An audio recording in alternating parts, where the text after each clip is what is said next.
Hello लोगोफोर, नोंथांमोनखौ advance Bodoland YouTube चेनेलाव बयखौबो बरायबाय। लोगोसे दिनैनि गोदान भिडिअआव नोंथांमोनखौ बयखौबो बरनायथावबाय। आं दिनै नोंथांमोननो मोनसे गोदान भिडिअ लानानै फैदों। नोंथांमोना भिडिअनि टाइटेल एबा थाम्बनेइलाव नायनानै मोनथिखाबाय जानो हागौ। आं दिनै नोंथांमोननो अरुणोदय स्किमनि सोमोन्दै खोन्थागोन। जायफोर बिथांमोननि एलिजिबिलिटि क्राइटेरिया मिलायो बिथांमोना एप्लाइ खालामनो हागोन। बेखौ बोरै एप्लाइ खालामनांगौ आरो बिनि फर्मखौ बहा डाउनलड खालामनांगौ आरो बहा साबमिट हैनांगौ आं नोंथांमोननो भिडिअनि गेजेरजों फारि फारि खोन्थागोन। नोंथांमोना भिडिअखौ दानालासेनो जागायनायनिफ्राय फारि फारि नायलांबाय थाबानो जाबाय। थ' जों दानिया भिडिअखौ जागायदोनि। गिबियाव आं नोंथांमोननो बिनि सिलेक्शन प्रसेस आरो बेखौ सोर मोनगोन एबा सोर मोना बिनि सोमोन्दै खोन्थाग्रोगोन।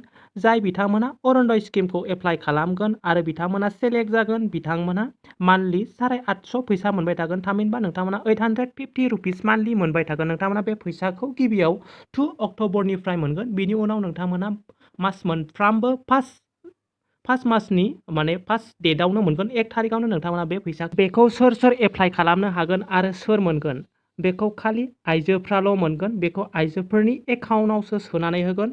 जाय आइजोफोरा हौवा थैजाबाय रान्दि बिथांमोना बेखौ एप्लाइ खालामनो हागोन। बेजों लोगोसे जायफोर आइजोआ हौवाजों गारलायबाय, डाइभर्स जाबाय, बिथांमोनाबो बेखौ एप्लाइ खालामनो हागोन। बेजों लोगोसे जाय आइजोफोरा हाबा जायालासिनो सिख्लायैनो बुरैनानै थाबाय, जों जायखौ बर'नि आदुंगारि होनो, बिथांमोनाबो बेखौ एप्लाइ खालामनो हागोन। बेजों लोगोसे जायफोरनि न'खरखौ हिनजाव मानसियानो सालायो बे आइजोआबो बेखौ एप्लाइ खालामनो हागोन। बेजों लोगोसे जायनि न'खराव डिसएबिलिटि दङ, माने खाना खेंगुराफोर दं, बेखौ एप्लाइ खालामनो हागोन। गरिब न'खराबो एप्लाइ खालामनो हागोन।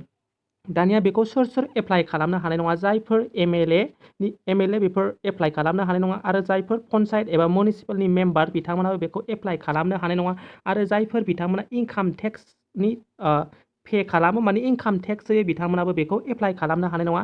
आरो जायफोरनि न'खराव 15 बिगा हा दं बिथांमोनाबो बेखौ एप्लाइ खालामनो हानाय नङा। आरो जायनि न'खराव ट्रेक्टर दं आरो साखा खब्रै गारि दं बिथांमोनाबो बेखौ एप्लाइ खालामनो हानाय नङा। एप्लाइ खालामबाबो नोंथांमोना बेखौ मोननाय नङा। नोंथांमोना बेखौ एप्लाइ खालामनानै सेलेक्ट जायोबा मास मोनफ्रामबो 850 रुपिस मोनबाय थागोन। टटेल जोंनि आसामनि 17 लाख फेमिलिफोरनो मास मोनफ्रामबो 850 रुपिस होबाय थागोन।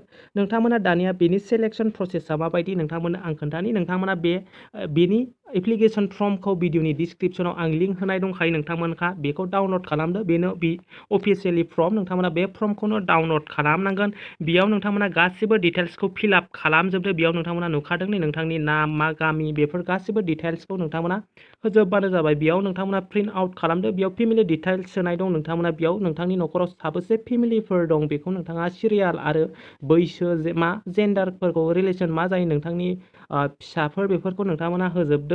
बेजों लोगोसे नोंथांमोना बेयाव नोंथाङा जायनि एकाउन्टआव सोगोन बेयाव नोंथांमोना बेंक एकाउन्ट डिटेल्सखौ होजोबदो। मा बेंक नोंथाङा बेयाव नाम होजोबनाय दंखायो। बे नोंथांनि ब्रान्स कड आरो नोंथांनि एकाउन्ट नाम्बार, एनुवेल इनकामा बेसेबां जायो नोंथांमोना बेखौ होदो। जुदि नोंथांनि एनुवेल इनकामा 2 लाखसनि गोजौआव जायोबा नोंथांमोना बेखौ एप्लाइ खालामनो हानाय नङा। नोंथांमोना 70-80 बेफोर 1000 बेफोरबायदि होबानो जाबाय एनुवेल इनकामखौ।